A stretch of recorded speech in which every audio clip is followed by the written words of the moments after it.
Guys, welcome back to Chowdhury বাড়ি। এখন তো সকাল বৃষ্টি মানে কি বলবো 9টা বাজছে, বৃষ্টি দিচ্ছে, অল্প অল্প বৃষ্টি দিচ্ছে। আমি ওইদিকে কাপড় ধুয়ে রেখেছি, আমার স্নান করা ওগুলো, পুজো দেওয়া ওগুলো নাস্তাও করে নিলাম। তো কাপড়গুলো ধুয়ে রাখছি, আপাতত আমি কলপাড়ের দিকে মেরে রেখেছি। তো ওইখানে মধ্যে বৃষ্টিটা কমে গেলে আমি আবার রোদে দিয়ে দেবো, দেখি বৃষ্টিটা কমে কি না। কমলে কমবে, তো একটা গরম মানে একটা ভিতর ভিতর ভাবসা গরম হচ্ছে না, এই গরমটা আমার একদম সহ্য হয় না। তো এখন আমি আপাতত কাপড়গুলো ওখানে ভিতরে মেলেছি, জলটা কমসে কম ঝরবে, তো ওগুলো আমি ওখানে মেরে রেখেছি। তো দেখছি ওয়েদারটা মানে কি বলবো, ওই দিচ্ছে একটু একটু একটু করে বৃষ্টি, ভেজা ভেজা বৃষ্টি।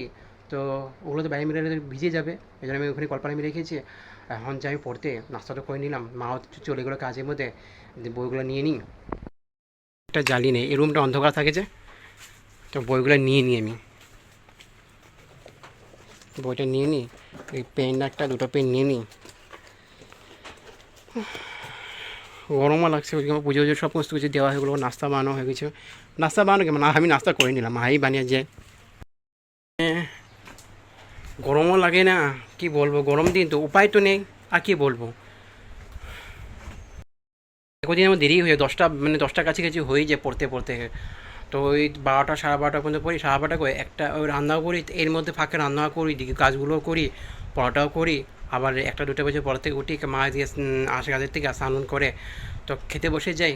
খেতে বসে খাওয়া দাওয়া করে উঠতে উঠতে তো আমার এখন 2:40-45 হয়ে যায়, কখনো 3টাও বেজে যায়। আবার যাই বিছানায় একটু বিশ্রাম নিই, তো একটু মোবাইলে দেখি, মোবাইলে দেখতে দেখতে তো আর কি বলবো, বেশিক্ষণ মোবাইল দেখতে পারি না। আবার 4টার কাছাকাছি আবার জিম করতে লাগে আমাকে, তো আবার 4:15-20 মধ্যে জিমে চলে যেতে লাগে, জিম করি। জিম করে আবার বাড়িতে ফিরতে ফিরতে আমার 6টার কাছাকাছি হয়ে যায়, স্নান করি, 6:15 হয়ে যায়, বাস উঠি। ওইদিকে মা যদি পূজা দিলে পুজো তো দিয়ে দিন, আমি দিয়ে দিই। এইভাবেই আমার চলছে 8 দিন। আমি এখন পড়তে বসি।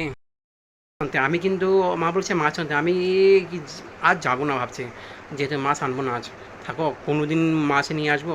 একদিন অনেক নিরামিষ খেয়েছে, তো কী বলবো আর মা বলছে আর পাচ্ছি না বলে। আমি বলছি আর আমার তো নিরামিষ একদম, আমি আমার আমিষে আমার নিরামিষে অনেক অনেক ভালো লাগে।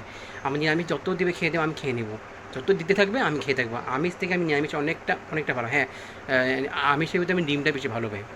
ডিমটা আমি এত ভালো পাই না, কি বলবো আর। গতকালকে রাতে পনির বানিয়েছে, ওখানে ওগুলো পনিরটা ছিল, তো ওইটা দিয়ে আমি নাস্তা করে নিয়েছি। তো বেজে গেছে, আমি যাই পড়তে, মানে অনেক দেরি হয়ে যাবে। তো বৃষ্টি দিচ্ছে, মানে আমি পড়তে বসেছি, তো দেখি পুরো বৃষ্টি দিয়েছে, জোরে করে ফাটাফাটি দিয়েছে, ভালোই দিয়েছে বৃষ্টি। জানি না কত দিয়ে থাকবে, আজকে পুরো দিন থাকবে না বলতে পারি না, এটা তো ওয়েদারের ব্যাপার। মানে বৃষ্টি দিয়েছে, মানে একটু ঠান্ডা লাগছে, ওয়েদারটা একটু ঠান্ডা হলো।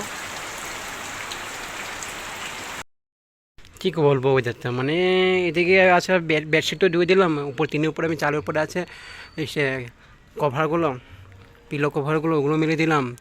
দেখো ওয়েদারে, দেখো মেঘনার মধ্যে তথাপি একটু রোদটা দেখা যাচ্ছে, ভালো করলেই হয়। কমসে কম ওয়েদার দেখুন ঠান্ডা থাকো, কিন্তু বৃষ্টি না দেয়, বৃষ্টি দিলে না অশান্তি লাগে।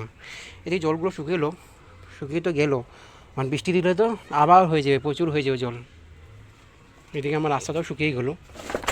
দুর্গা পূজা আগে শুকিয়ে গেলে তো ভালো, মনে তো হয় না দুর্গা পূজা আগে শুকাবে, কারণ দুর্গা পূজা তো 9 তারিখে আছে, আর 1 মাস পরেই, আর 1.5 মাস পরে দুর্গা পুজো।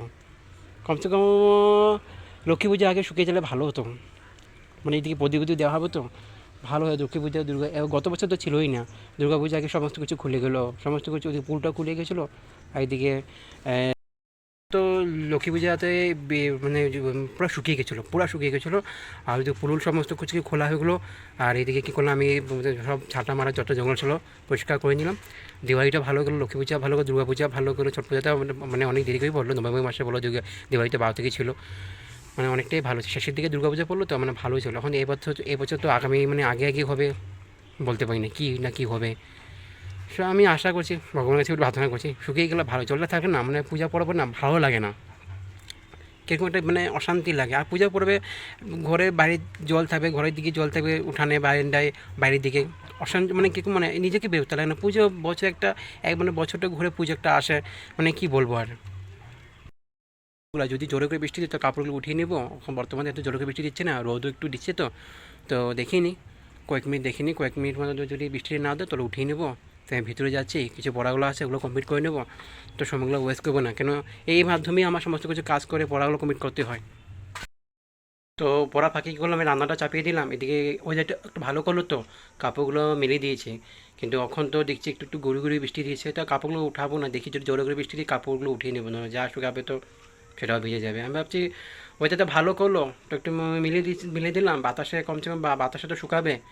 তো এখন আবার ওইটা দেখছি একটু একটু করে গুঁড়ো গুঁড়ি বৃষ্টি দিচ্ছে। ওইদিকে রান্নাটা আমার কমপ্লিট হয়ে গেলো, পড়াটা আছে এগুলো পড়বো, আর দেখি বাইরে কীরকম আছে ওদেরতে, আরও যদি বৃষ্টি চলে যায় বৃষ্টিতে তো আবু কাপড় উঠিয়ে নেবো ওইদিকে। তো আমি পড়া থেকে উঠলাম, জাস্ট মা ঢুকলো, এখন মা স্নান করতে গেছে, মা স্নান করে আসে ভাতটা বাড়বে আর খেতে বসে যাব। খেতে বসে গেছি, এখন দুপুর 2:40 হচ্ছে।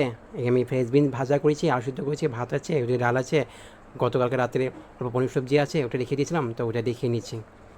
সন্ধ্যা হয়ে গেছে, স্নান করে উঠলাম, ওদিকে মা চাও বানিয়ে তো বসে বসে টিভি দেখছে, ওইদিকে চাও খাচ্ছে, কি বলবো, চা খাচ্ছে বসে বসে টিভি দেখছে। কি বলে তেঁতুল পাতা নতুন দিয়েছে, তো তেঁতুল পাতা এটাও দেখে, পুবের মাইনাও দেখে। তো ওইদিকে আমার দেখি পুষি মহারাজে এসে গেছে, আর যাই না দিনভর কোথায় ছিল ওরা অখন যাচ্ছে আমি দেখলাম। তো ওকে একটা বিস্কুট দিয়ে দিই, কোথায় ছিল আর দেখলাম। পুষি আসো, তোমাকে একটা বিস্কুট দিয়ে দিই, আমি একটা বিস্কুট নিয়ে নিলাম। এই যে দেখো আমার পিছিয়ে পিছিয়ে থাকে ও, এদিকে আসো, কাম মাই চাইল্ড, তোমাকে এখানে দিয়ে দিই, এদিকে আসো, আও। দুপুরবেলা কোথায় ছিলে আর এটা খাও, বিকাল রাত্রে তোমার শুটকি বানানো হবে, তোমাকে দিব। ভোরবেলা 4টা নাগাদ এমন যুদ্ধ করেছে ও, একটা বয়স্ক বিড়াল আছে, তো ওর জন্য কালাটো না, একটা বয়স্ক করে বিড়াল আছে মোটা ছোটো করে, টিনের উপরে, আমার টিনের উপরে এমন যুদ্ধ করলো, মানে ওরা দুজন মিলে থাকে, ওরা বুড়াটা আসলে এমন যুদ্ধ করে, মানে কী বলবো, মানে ওদেরকে মানে কামড়াকামড়ি করে চেষ্টা করে। তো এমন যুদ্ধ করলো, আমি থেকে বাস রাখলাম, তো কেটের মধ্যে সব ফেলে দিল। তো সকালবেলা উঠে সব উঠালাম, তারপরে তো না পাত্তা হয়ে গেলো, কই গেলো সকালবেলা থেকে নাই, দুপুরও নেই, আর জাস্ট অখণ্ডই ঢুকলো। তো 2 টাইম বিস্কুট দিয়ে দিলাম যদি খিদা পেয়েছে। তো আজ তো এমনিও কিছু বানানো হয়নি, নিরামিষে ছিল। তো এখন তো মা শুটকি বানাবে, রাতে কচুরুটি দিয়ে উঠে দিয়ে দিব, খারাপও লাগে কী বলবো আর। তো আমরা যদি খাই তো ওকে না দিলে খারাপ লাগে না। পাকা তাল বেরিয়েছে, যেহেতু জন্মাষ্টমী আছে সোমবারে, তো বাড়বে, আমি জন্মাষ্টমী পরে আনবো, নাহলে অনেক দাম হবে, তো জন্মাষ্টমী পরে আনবো, তালের বড়া খাবো, আর যদি পারি পায়েস বনা একটা খাবো। একটু চিনি তো ছাড়া আমি দিও না, জাস্ট নামমাত্র। আর তালের বড়া তো বানাবো, তো 4-5টা মানে বানাবো আমার জন্য, তেল ছাড়া বানাবো, আমি তো তেল ছাড়াই বানাবো, মা তেল ভেজে খাবে। আর পায়েসটা যদি বানায় তো ওই মানে চিনি ছাড়াই বানাবো, জাস্ট আমার জন্য অল্প এক্সট্রা আলাদা করে নেবো, আর মার জন্য চিনি দিয়ে দেবে। দেখি যখন আনবো যায় পড়তে, দেখে তো 6:30 বেজে গেছে, পড়াটা করে নিই, বইগুলো নিয়ে নিই, বইগুলো নিয়ে পড়তে বসি, ওদিকে মা চা খাচ্ছে, খাক, ওদিকে মা টিভি দেখবে। অল্পক্ষণটা আমি পড়িনি, 1.5 ঘন্টা 1.5 ঘন্টা 8টা পর্যন্ত পড়িনি, তারপর যে টিভি দেখবো, তারপর যে এসে আবার নোটগুলো লিখবো। জল খেয়ে নিই, যেটা পড়াতে গুছিয়েছ, ঘর শুকিয়ে গেছে। ওদিকে দেখছি মা কী কী বানাচ্ছে, এটা মোচাটা সিদ্ধ করছে, কি বড়া বানাবে বলে, ওটা শুটকিটা কেটে রেখেছে। ওদিকে আলু, পেঁয়াজ, লঙ্কা তো নেই, কাটে নেই, রসুন আছে, কচুরিতে বানাবে, আর এটা মোচার বড়া বানাবে, উনি বানাতে ব্যস্ত। এদিকে আমি জলটা খেয়ে নিই আর টিভিতে দেখতে যাই। তো দেখি গ্যাসটা শেষ হয়ে গেছে, সিলিন্ডারটা তো চেঞ্জ করে দিয়েছি, এটা রেখে দিই, আবার আনতে লাগবে আমাকে। সিলিন্ডারটা রেখে দিলাম, ভয় নিচ্ছি, জলটা ভয় নিচ্ছি, খাওয়ার সময় হয়েছে তো জলটা ভরে নিই। ওইদিকে মা ভাতটা বাড়ছে, খাওয়াটা নিয়ে আসলাম, আমি ভাতটা নিয়ে আছে, সবজিটা নিয়ে আছে। তো আজকে মেনুতে ছিল কচুরুটি, আর বললাম না মোচা দিয়ে বড়া বানিয়েছি, ওটা ডাল আছে রে, দুটো একটু ভাজি আছে, বাস ওটা দিয়ে খাবো। খাওয়ার সব আমি টেবিলে এনে রেখে দিয়েছি। তো ওইদিকে মা বসে গেছে খেতে, কচুরুটি, আজ মোচা, আর দুপুর ডাল আছে, ভাজা আছে, বাস ওটা দেখে নেবো। তো খাওয়াটা করি আমরা, খাওয়া দাওয়া হয়ে গেলো। তো আমি ডাক্তার যাচ্ছি ব্রাশ করতে, তো ব্রাশটা করে শুয়ে যাব। তো আজকে এটার জন্য রাখলাম, আগামীকাল নতুন একটা ব্লগ নেব আপনাদের সবার জন্য। তাহলে বিদায় নিচ্ছি, bye bye, take care, good night.